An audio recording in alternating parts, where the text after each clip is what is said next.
Subversion is the term, if you look in a dictionary or criminal code to that matter, usually is explained as a part of activity to destroy things like religion, government, system, political, economical system of a country. And usually it's linked to espionage and such romantic things as blowing up bridges, sidetracking trains, cloak and dagger activity in Hollywood style.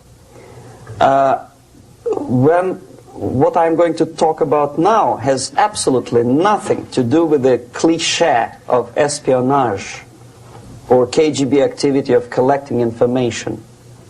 So the greatest mistake or misconception, I think, is that whenever we are talking about K.G.B., for some strange reason, starting from Hollywood movie makers to professors of political science and quote-unquote experts on Soviet affairs, or Kremlinologists as they call themselves, they think that the most desirable thing for Andropov and the whole K.G.B. is to steal blueprints of some supersonic jet, bring it back to Soviet Union and sell it to the Soviet military-industrial complex. It's only partly true. If we take the whole time, money, and manpower that the Soviet Union and K.G.B. in particular spends outside of USSR border, we will discover, of course there are no official statistics unlike with CIA or FBI, that the espionage as such occupies only 10 to 15% of money, time, and manpower. 15% of the activity of K.G.B. The rest, 85%, is always subversion. And unlike a dictionary of English, Oxford Dictionary, subversion in Soviet terminology means always a destructive, aggressive activity aimed to destroy the country, nation, or geographical area of your enemy. So there's no romantics in there, absolutely. No blowing up bridges, no microfilms in Coca-Cola cans, nothing of that sort. No James Bond nonsense. It's most of this activity is overt, legitimate, and easily observable if you give yourself time and trouble to observe it. But according to the law and law enforcement systems of the Western civilization, it's not a crime. Exactly because of misconception, manipulation of terms. We think that subverter is a person who is going to blow up our beautiful bridges. No. Subverter is a student who comes for exchange, a diplomat, an actor, an artist, a journalist like myself was 10 years ago. Now, subversion is an activity which is a two-way traffic. You cannot subvert an enemy which doesn't want to be subverted. If you know history of Japan, for example, before 20th century, Japan was a closed society. The moment a foreign boat comes to the shores of Japan, the Imperial Japanese Army politely tells them to get lost. And if American salesman comes to the shore of Japan, let's say 60 or 70 years from now back, and says, oh, I have a very beautiful vacuum cleaner for you, with the good financing, he says, please leave us, we don't need your vacuum cleaner. If they don't leave, they shoot them to preserve their culture, ideology, traditions, values intact. You were not able to subvert Japan. You cannot subvert Soviet Union because the borders are closed. The media is censored by the government. The population is controlled by the K.G.B. and internal police. With all the beautiful glossy pictures of Time magazine and Magazine America, which is published by the American Embassy in Moscow, you cannot subvert Soviet citizens because the magazine never reaches Soviet citizens. It's collected from the newsstands and thrown to garbage can. Subversion can be only successful when the initiator, the actor, the agent of subversion has a responsive target. It's a two-way traffic. United States is a receptive target of subversion. There is no response similar to that one from United States to the Soviet Union. It stops halfway somewhere. It never reaches here. The theory of subversion goes all the way back 2,500 years ago. The first human being who formulated the tactics of subversion was a Chinese philosopher by the name of Sun Tzu.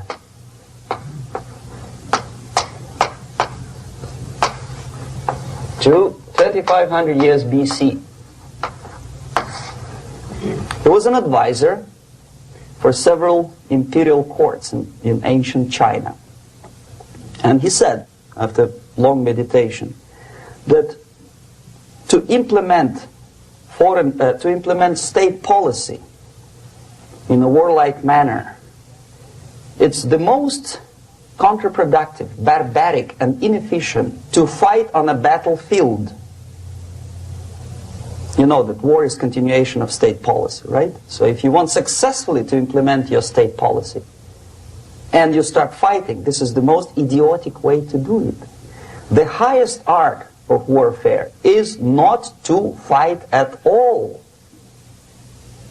but to subvert anything of value in the country of your enemy, until such time that the perception of reality of your enemy is screwed up to such an extent that he does not perceive you as an enemy, and that your system, your civilization, and your ambitions look to your enemy as an alternative, if not desirable, then at least feasible. Better red than dead. That's the ultimate purpose, the final stage of subversion, after which you can simply take your enemy without a single shot being fired, if the subversion is successful. This is basically what subversion is. As you see, not a single mentioning of blowing up bridges. Of course, Sun Tzu didn't know about blowing up bridges. Maybe there were not that many bridges at that time. But the basics of subversion is being taught to every student of K.G.B. school in USSR and to officers of military academies. I'm not sure if the same author is included in the list of reading for American officers, to say nothing about ordinary students of political science. I had difficulty to find the translation of Sun Tzu in the library of a university in Toronto and later on here in Los Angeles. But it's a book which is not available. It is forced to every student in USSR. Every student who is taught to be dealing further in his future career with foreigners. What subversion is? Basically, it consists of 4 periods, time-wise. If we start from here and go this way, time, right? This is the beginning point. The first stage of subversion is the process which is called, basically, demoralization. It says for itself what it is.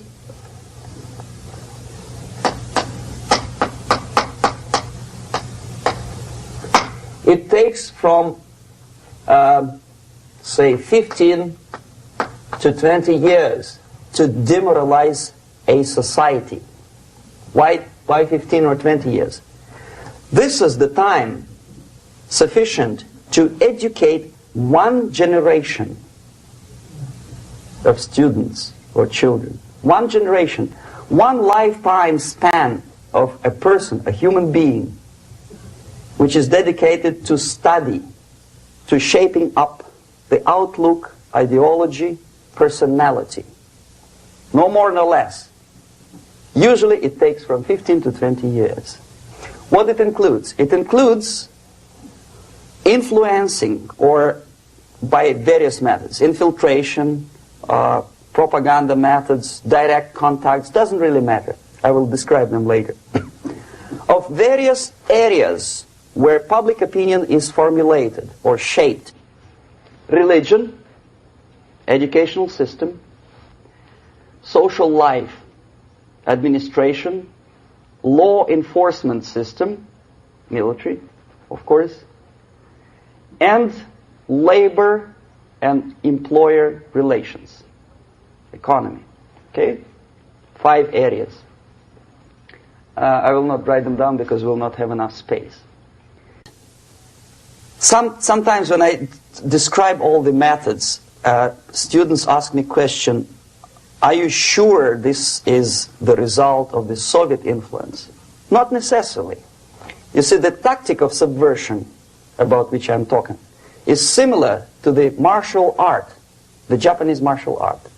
If some of you are familiar with that tactic, probably you will remember that if an enemy is bigger and heavier than yourself, it would be very painful to resist his direct strike. If a heavier person wants to strike me in the face, it would be very naive and counterproductive to stop his blow. The Chinese and Japanese judo art tells us what to do. First to avoid the strike, then to grab the fist and continue his movement in the direction where it was before, right? Until the enemy crashes in the wall. You see? So, what happens here? The target country obviously does something wrong. If it's a free democratic society, there are many different movements within the society. There are obviously, in every society, there are people who are against this society. They may be simple criminals, ideologically in disagreement with the state policy, conscientious enemies, simply psychotic personalities who are against anything. Right? And finally, there are a small group of agents of a foreign nation, bought, subverted, recruited. Right? The moment all these movements will be directed in one direction, right? This is the time to catch that movement and to continue it until the movement forces the whole society into collapse, into crisis, right? So that's exactly the martial art tactic. We don't stop an enemy. We let him go. We help him to go in the direction we want them to go. Okay? So, on the stage of demoralization, obviously there are tendencies in each society, in each country, which are going to opposite direction from the basic moral values and principles. To take advantage of these movements, to capitalize on them, is the main purpose of the originator of subversion. So we have religion, we have education, we have social life, we have power structure, we have labor relations, unions, and finally we have law and order. 1, 2, 3, 4, 5, 6.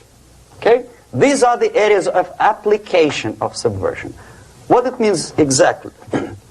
In case of religion, destroy it, ridicule it, replace it with various sects, cults, which bring people's attention, faith, whether it is naive, primitive, doesn't really matter.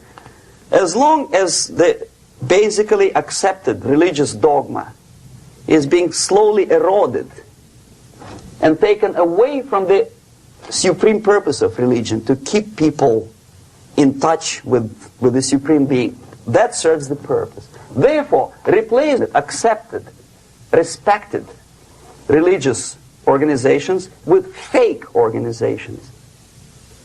Distract people's attention from the real faith and attract them to various different faiths.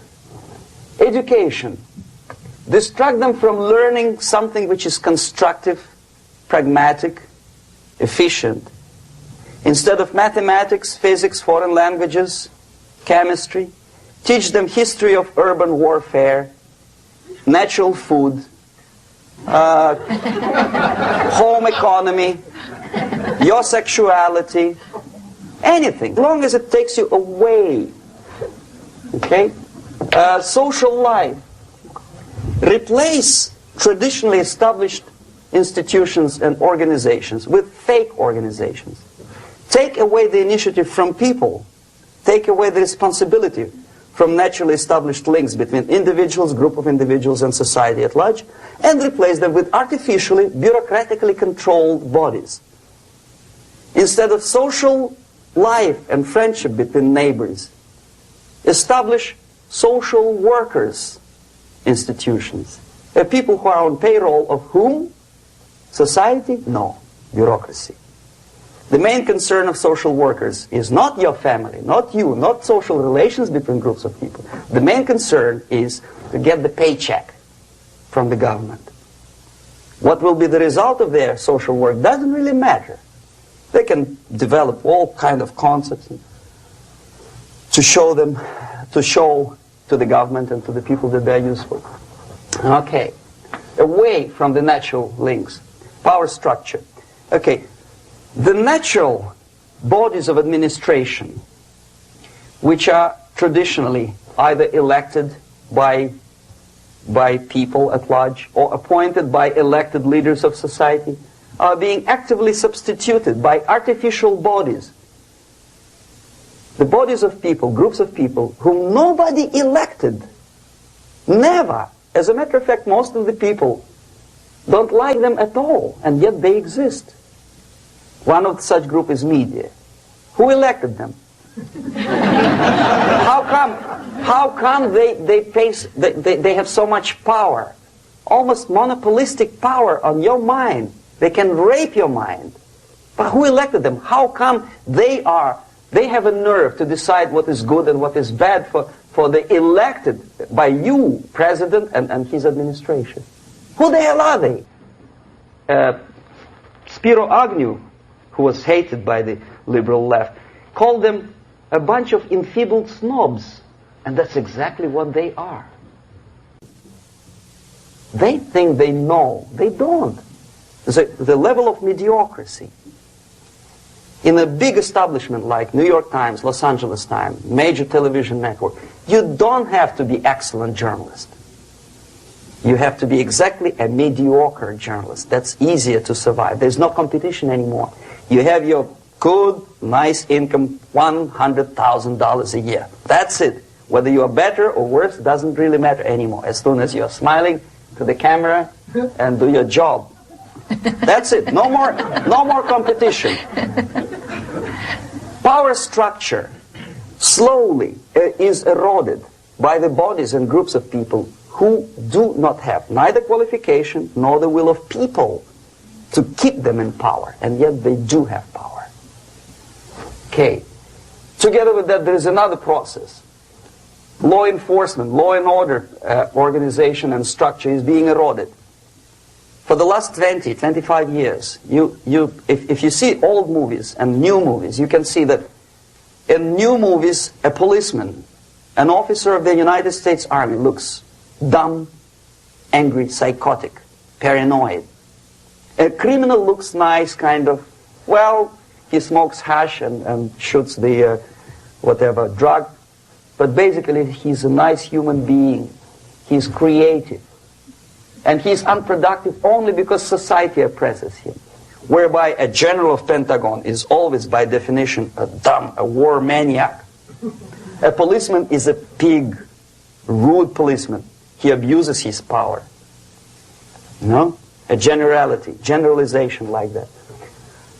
The hatred, the mistrust to the people who are supposed to protect you and enforce law and order. Moral relativity. The Angelo Buono process lasted 2 years in Los Angeles. And yet there are still some lawyers who say, look, he's a nice character, as a matter of fact. There was some witness who said, also a criminal, who said, well, he's a nice guy. I asked him one day to burn a house of my enemy, and he wouldn't do it. He's a nice fellow. Erosion.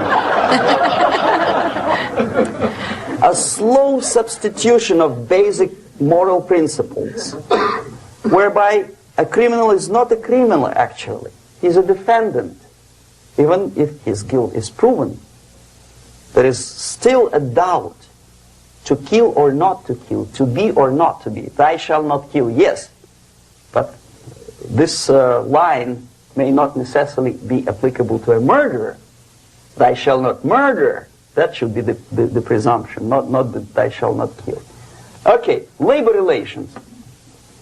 At this stage, within 15 to 20 years, we destroy the traditionally established links of bargaining between employer and employee. The classical Marxist-Leninist theory of natural exchange of goods.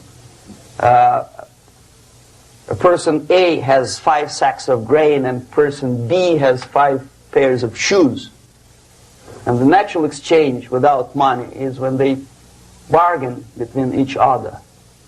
And only with the introduction of the third force, C, an entirely third foreign stranger who says, no, don't give him 5 sacks of grain, give it to me. And you give me your 5 pairs of shoes and I will distribute it accordingly, so that the economy will go. This is the death of natural exchange, death of natural bargaining. Well, trade unions were established 100 years ago. The objective was to improve working conditions and to protect the rights of workers from those employers who were abusing their right because they had more money. Objectively, at that time, initially, the trade union movement did work. What we see now is that the bargaining process is no longer resulting in the compromise, which is leading objectively to betterment of working conditions and increase of salary. What we see is that after each prolonged strike, the workers lose. Even if they have 10% increase of their salaries, they cannot catch up due to inflation and due to missed time. More than that, millions of people suffer from that strike because economy now is interdependent.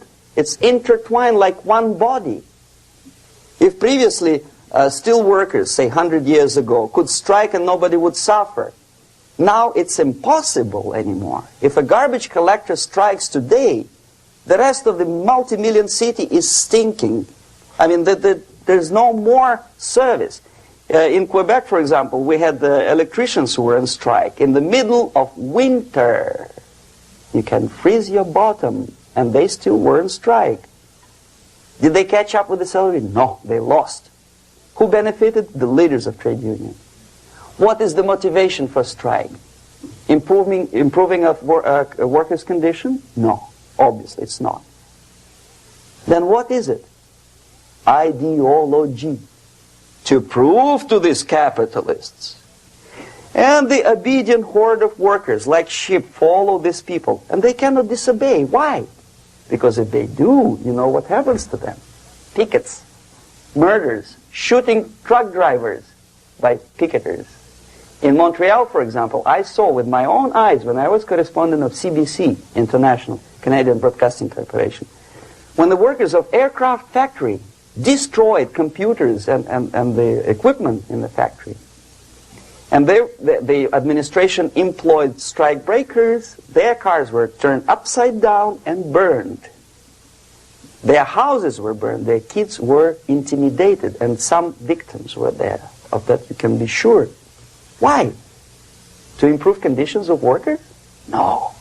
Ideology. Okay, so this is what happens basically. It may or may not happen without the help of the Soviet Union. But the natural tendencies are being greatly taken advantage of and capitalized by the Soviet propaganda systems. How?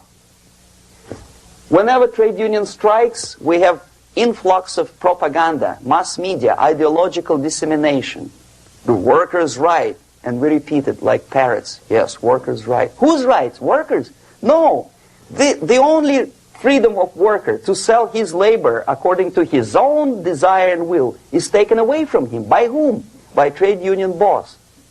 Unlimited power is given. Responsibility. I want to sell my labor not for $2.50 an hour, but for $2. I don't have right.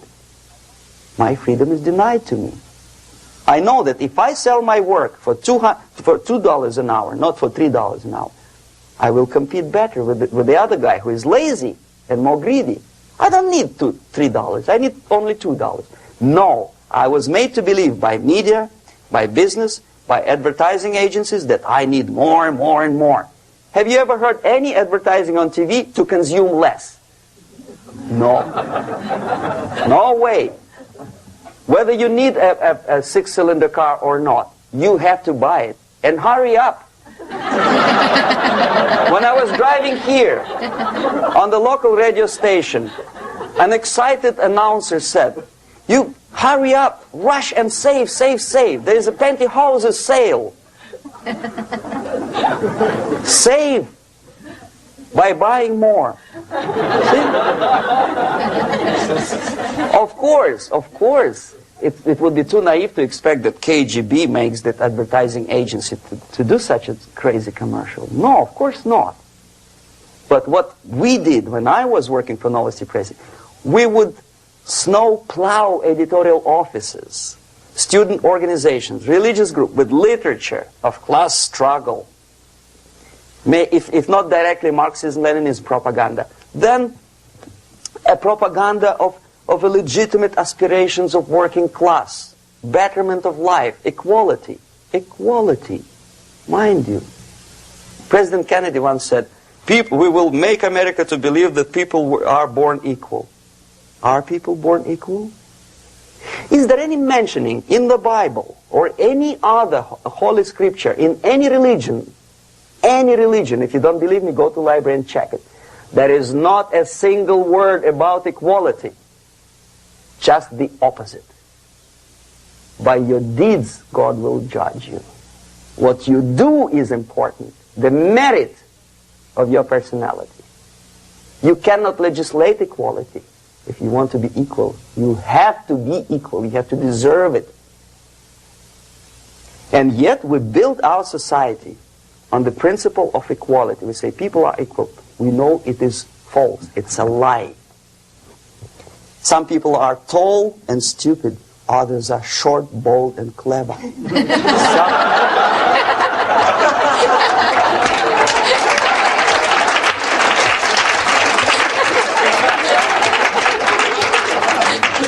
If we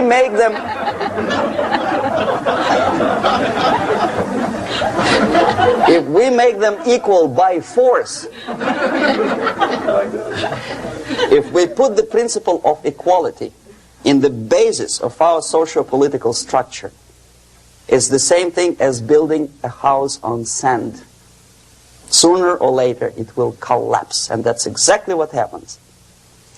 And we, as Soviet propaganda makers, are trying to push you in the direction which you go yourself. Equality, yes, equality. People are equal. Land of equal opportunities. Is it true or not? Think about it. Equal opportunities. Should there be equal opportunities?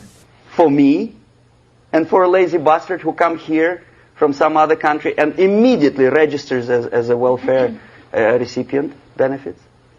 I never received a single dollar. No, sorry, I did receive once. But I never applied for welfare. For the 13 years, I took any job. Security guard, journalist, taxi driver, anything. Well, I was restless, but some people don't like it. They immediately. So why should we have equal opportunities? Why? The equal opportunity to excel. Equal opportunity in equal circumstances, yes, but we know people are different. To excel, yes, provided we reach the same level of excellency, perfection, which is hypothetical, distant future. Yes, maybe. But we know perfectly well that even with the best intentions, people could not be equal. Why should we have equality in the, say, legal system? Myself, I'm considering myself a law-abiding citizen, and a person who comes here to rob and shoot, say, the United States administration under Carter imported thousands of Cuban criminals. They were non-criminals, yet they were accepted.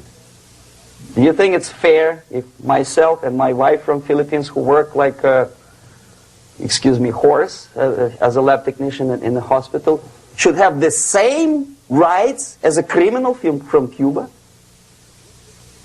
Why? And yet we repeat as parrots, equality, equality, equality. And the Soviet propaganda system helps us to believe that equality is something which is desirable. Democracy, as it was established by fathers of this country, of this system in the last century, is not equality. It's the system where different people, unequal people, have a chance to survive and help each other in constant competition, in constant perfection, not in equality, which is superimposed from a godfather or a nice person in Washington, D.C. And the absolute equality exists in Soviet Union, quote-unquote equality. Everybody is equal in dirt, except some people are more equal than the others in Politburo. So, the moment you bring a country to the point of almost total demoralization, when nothing works anymore, when you are not sure whether it is right or wrong, good and bad, where there's no division between evil and good, when even the leaders of church sometimes say, well, violence for the sake of justice, especially social justice, is justified in the countries like Nicaragua, El Salvador, well, maybe Rhodesia, and we listen to them and say, yeah, probably it's true. Is it true? No, it is not true. Violence is not justified, especially for the sake of quote-unquote social justice introduced by Marxist-Leninists, that is my former colleagues from Novosti Press Agency. Okay, so we reach that point. The next step is destabilization.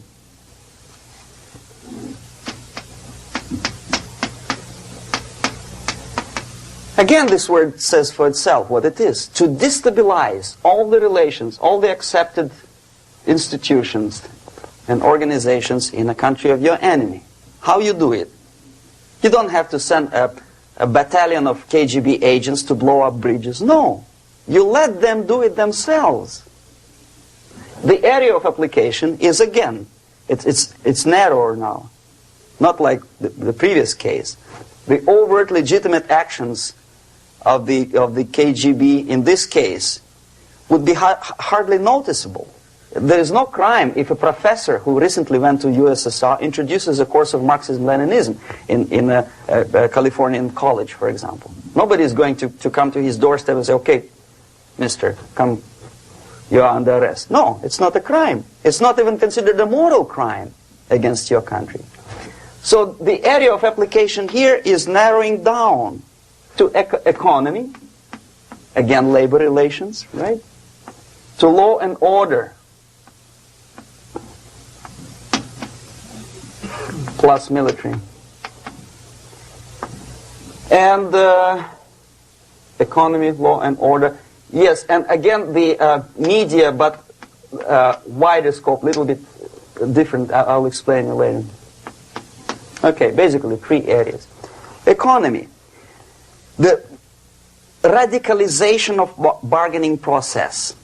If on that stage we still could achieve, theoretically, some positive compromise between the negotiating sides with say, arbitrary introduction of arbitrary judges, a third side, objectively judging the demands of both sides. Here it's radicalization.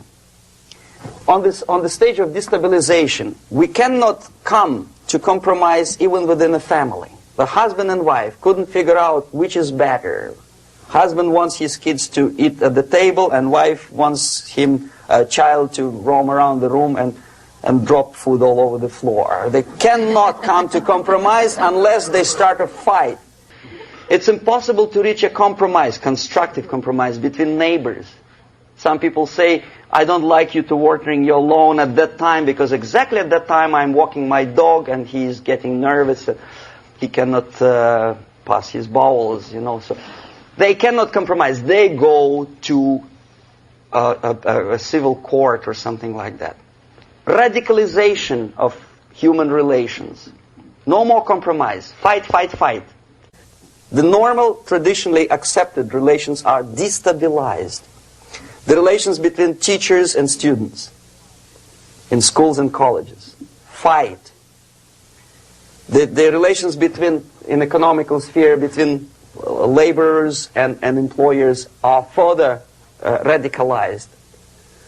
No more acceptance of the legitimacy of demands of workers. Unlike Japanese, with the theory Z, if you ever heard about it, where the workers are involved in decision-making process, therefore they don't have moral incentive to fight their bosses. In the United States, it's just the opposite. The harder is the fight, the better. The more heroic they look. When the Greyhound network was on strike recently, the correspondents of local TV networks all over the United States were approaching the strikers, and they say, oh yes, we are doing something nice. They look like heroes and they were proud. There was some family, the husband was bus driver. Now they decided in a protest against the bosses to camp somewhere in the forest. And they were presented to the audience as a heroic, nice people. You see? The violent clashes between passengers, picketers, and the strikers are presented as something normal. 10, 15, 20 years ago, we would be angry, say, why so much hatred? Today we are not. We say, well, commonplace. Radicalization, militarization sometimes. As I explained on that stage, I took a step a little bit further. Shooting people. Okay, law and order now also is pushed into the area where previously people settled their differences peacefully and legitimately. Now we are getting with this court cases in the smallest irrelevant cases. We cannot solve our problems anymore. The society at large becomes more and more antagonistic between individuals, between groups of individuals, and the society at large. The media puts himself in the opposition to the society in general, at large. Separate, alienated. Okay? On that stage, you remember I was talking a couple of hours ago about the sleepers. That's when the students from, say, United States, if they are trained in Lumumba University, or developing nations, that's the students I was dealing with, are being sent back from the Soviet Union here. Or if they were already in the United States, in the country, which is the object of subversion, they spring to action. The sleepers go up. They slept for 15 to 20 years. Now they become leaders of groups, preachers, I don't know, public figures. Prominently they actively include themselves in a political process. All of a sudden we see a homosexual. 15 years ago he did his dirty job and nobody cared. Now he makes it a political issue.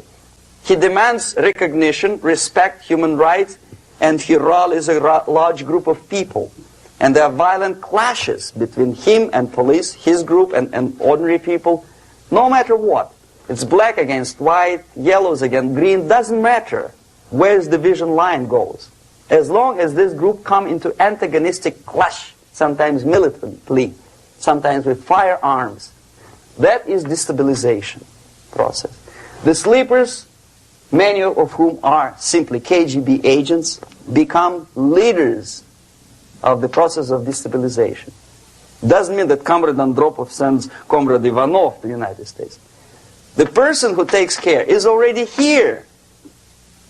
He is a respected citizen of the United States. Sometimes he gets money from various foundations for his legitimate struggle for, I don't know, human rights, women's rights, kid lib, prison lib, whatever. There are sympathetic Americans who donate their money to him. Destabilization process usually leads directly to the process of crisis. In case of developing nations, that's the area where I was active. The process starts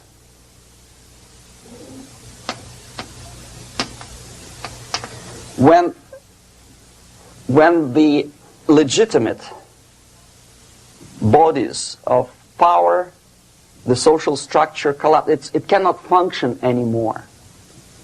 So instead, we have artificial body injected into society, such as non-elected committees. You remember I was talking about them here. Social workers who are not elected by people, media who are self-appointed rulers of your opinion, some strange groups which claim that they know how to lead society forward. They don't usually. All they care is how to collect donations and sell their own concocted ideology, mixture of religion and ideology. Here, we have all this artificial body claiming power. If the power is denied to them, they take it by force. In case of Iran, for example, all of a sudden we have revolutionary committees. What kind of revolution? There was no revolution yet, and yet they had the committees. They were taking power of judgment. They had the power of execution, they had the power of legislation, and that they had the power of judicial. All of them combined in one person, who is half-baked intellectual, sometimes graduated from Harvard University or Berkeley. He comes back to his country and he thinks that he knows the answer to all the social, economical problems. Okay? Crisis is when society cannot function any more productively. It collapses, obviously. That's the word for crisis. So therefore, the population at large is looking for a savior. The religious groups are expecting a messiah to come. The workers say, we have family to feed. Let's have a strong government, maybe socialist government, centralized. When somebody put the employers on their place and let us work. We are sick and tired of going to strike and missing overtime and all that stuff. We need some strong man, strong government, a leader, a savior is needed. Population is sick and tired already. And here we are. We have a savior. Either a foreign nation comes in, or the local group of leftists, Marxists, no matter what they call themselves, Sandinista, a reverend or some sort, Bishop Muzureva, like in Zimbabwe, doesn't matter. A savior comes and says, I will lead you. So we have two alternatives here. Civil war and invasion. Okay? See how it goes? Civil war, we know what it is. Lebanon is the best example. The civil war, which was artificially implanted in Lebanon by injection of force of PLO, Palestinian Liberation Organization. Invasion we had in many other countries like Afghanistan, name any East European country, it was invaded by the Soviet army. But the result is the same. The next stage is normalization. Normalization is a very ironic word, of course. It is borrowed from 1968 situation in Czechoslovakia, when the Soviet propaganda and after them New York Times declared the country is normalized. The tanks moved into Prague, so there's no more Prague Spring, there's no more violence. Normalization. At that stage, the self-appointed rulers of the society don't need any revolution anymore. They don't need any radicalism anymore. So this is the reverse from destabilization. Basically, it is stabilizing the country by force. So all the sleepers and activists and social workers and liberals and homosexuals and professors and Marxists and Leninists are being eliminated. physically sometimes. They've done their job already. Okay? They are not needed anymore. The new rulers need stability to exploit the nation, to exploit the country, to take advantages of the victory. Okay? So no more revolutionaries, please. And that's exactly what happens in a number of countries. You remember Bangladesh? This is the crisis in which I was instrumental. First they had Mujibur Rahman. In 1971 he was the leader of People's Party, Awami League, with mustache like Stalin. He was in Russia many times. In 5 years, he was shot by his former colleagues, Marxists. He fulfilled his function. In Afghanistan, it happened 3 times. First there was Taraki, then there was Amin, now there's Babrak Karmal. They killed each other successively, one after another. The moment he fulfills his duty, the first one demoralized country, the second destabilized, the third one brought it to crisis. Goodbye, comrades.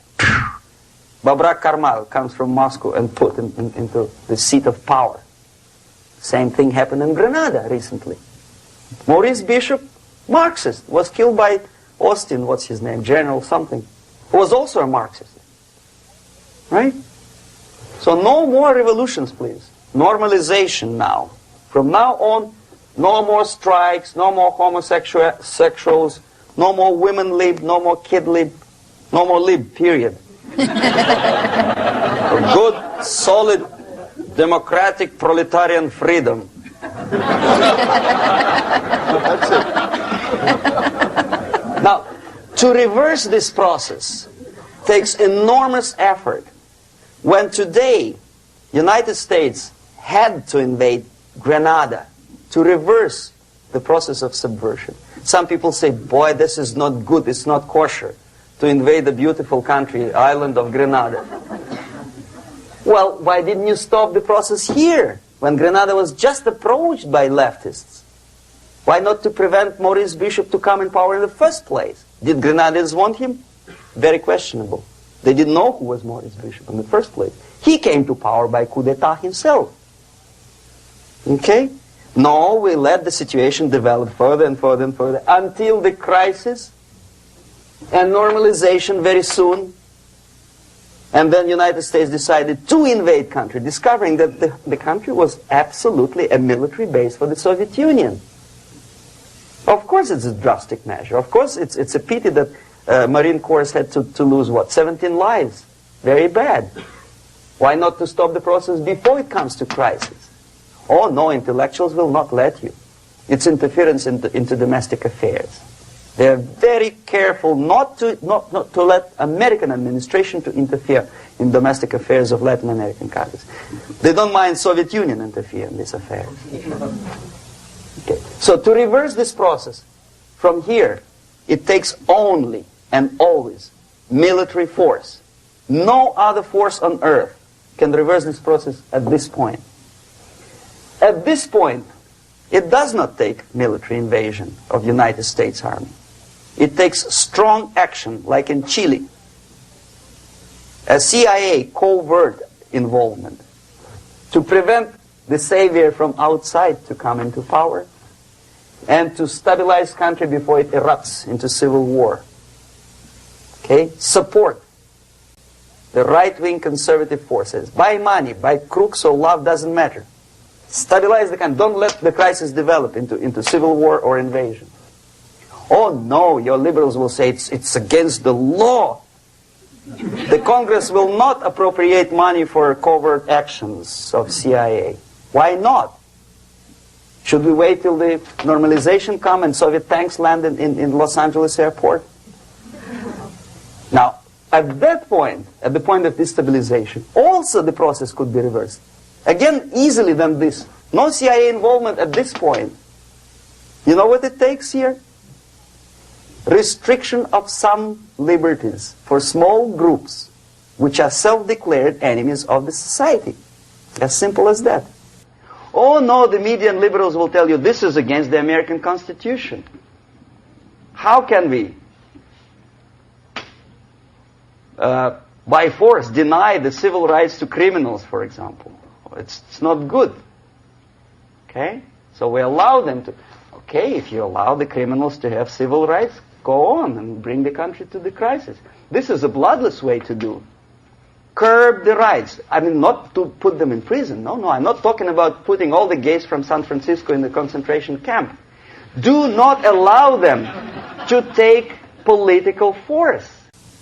Do not elect them to the seats of power, whether it is municipality level, state level, or federal level. It has to be beaten in the heads of American voters that a person like that in the seats of power is an enemy. Do not be afraid of this word. It is an enemy. If he is not an enemy here, he will be here. Later on, he will be shot, of course. But at this point, he is an enemy. Okay? You are doing great service by denying him a right to capitalize on his own crazy ideas and become a powerful man, a man who uses the seat of power. Restriction of certain freedoms and permissiveness at that point would prevent sliding into crisis and probably will return the process of destabilization. To curb unlimited power, monopolistic power of trade unions, here, at that point, would save economy from collapsing. To introduce a law to stop private companies of raping public opinion's mind in the direction of consumerism. No company must have a right to force you into buying more unless you want it. There must be a law. You want to advertise your car? Okay. But not a single mentioning of buying it now and saving money. It must be against the law to force people to consume more. Self-restraint. Previously, before this process started, the self-restraint was a business of church, religion. Because our preachers, the fathers of church, would tell us, material values are good, but it's not the prime function of human being. Because you have to live with something. Obviously, the design for our life is not to consume more deodorants. There must be something greater. If such a complicated instrument as human body was created, obviously there must be some higher purpose for that. And it's very easy to avoid destabilization by denying the greedy companies one little freedom, one little liberty, forcing you into turning yourself into processors of unwanted products and goods. They turn you into machines, like the worm who there's inlet and outlet. So, and how long an average appliance lasts these days? Less than a year. Why? Where's workmanship? Oh, we want you to buy more. Okay. Destabilization process could be easily overcome if, as I say, the society, by its own will or after persuasion by the leaders, will come to the idea of self-restraint. It's so hard, we want to consume more, but you have to. Unless you will come to this stage, when, as we say in Russia, if Sahara Desert ever becomes a communist state, there will be shortage of sand. So you have to curb your... You have to curb your expectations at this point before it's too late. But no, we don't want to do it. Demoralization process. Again, it's the easiest thing to reverse. First of all, by restricting import of propaganda. The easiest thing to do. Unlimited, unrestrained import of Soviet literature, Soviet journalists. Giving Soviet propaganda and ideological agitators equal time on American TV network. It has to be stopped. And it's easier. They won't be offended, mind you. As a matter of fact, they will respect America more. But when my former colleague Vladimir Posner appears on Nightline And Ted Koppel asked him, well, Vladimir, what do you think about this? And that? What can he think? He is an instrument of propaganda. He thinks what Comrade Andropov tells him to think. He's just a nice, articulate mouthpiece of the Soviet subversion system. And Ted Koppel makes you believe that my friend Vladimir Posner thinks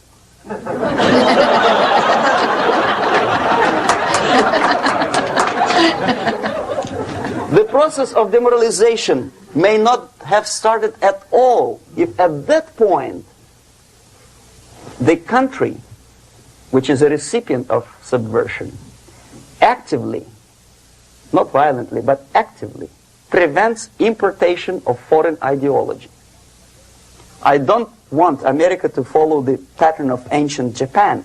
You don't have to shoot every foreigner when it approaches the sacred borders of the United States. But when he offers you a junk in the disguise of very shiny something, you have to tell him, no, we have our own junk.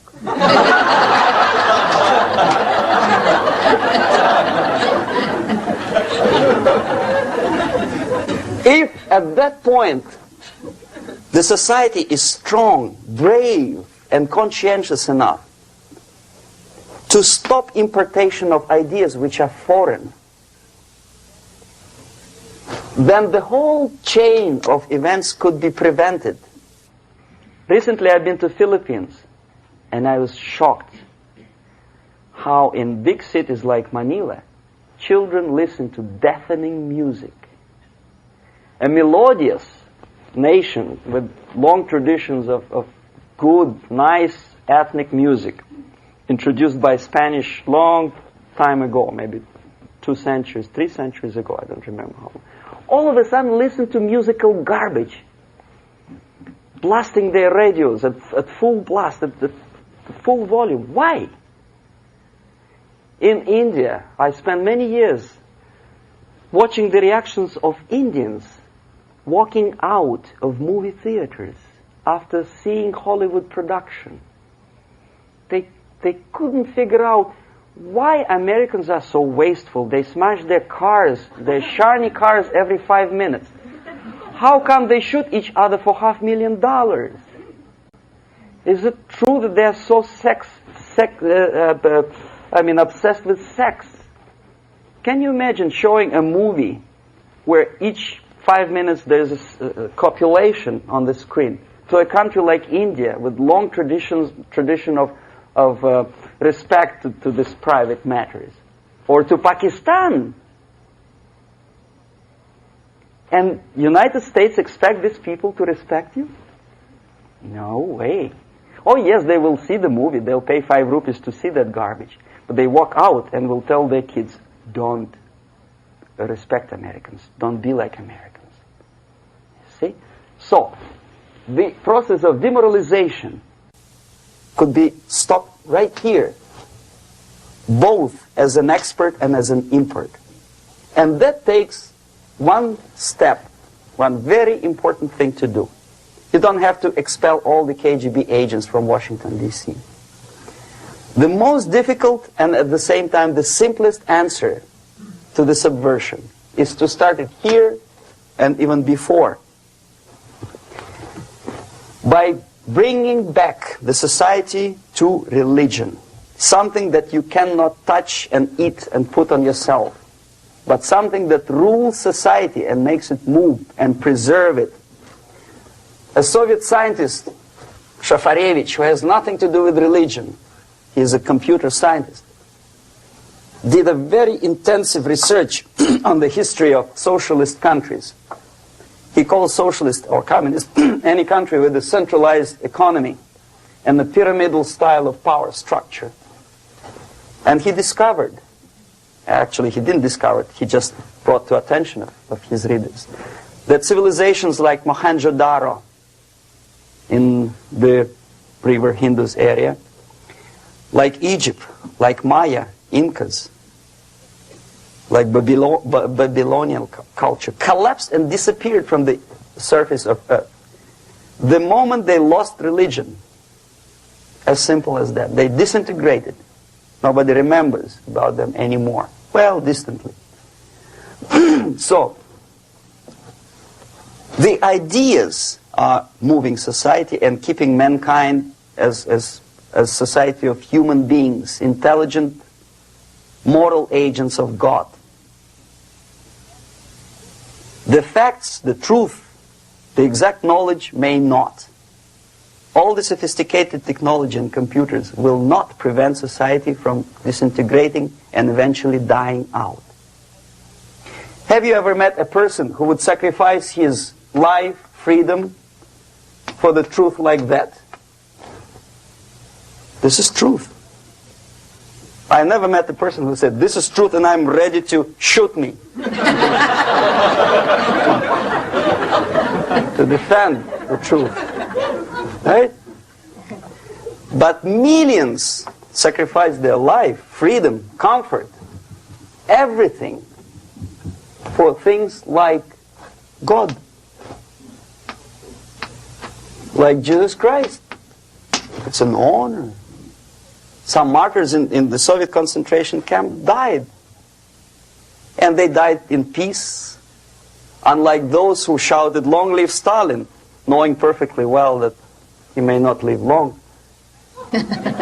Something which is not material moves society and helps it to survive. And the other way around. The moment we turn into 2 by 2 is 4 and make it a guiding principle of our life, our existence, we die. Even though this is true, and this we cannot prove. We only can feel and have faith in it. So the answer to ideological subversion, strangely enough, is very simple. You don't have to shoot people, you don't have to aim missiles and Pershings and cruise missiles at Andropov's headquarters. You simply have to have faith and prevent subversion. In other words, not to be a victim of subversion. Don't try to be a person who in judo is trying to smash your enemy and being caught by your hand. Don't strike like that. Strike with the power of spirit and moral superiority. If you don't have that power, it's high time to develop it. And that's the only answer. That's it. Thank you.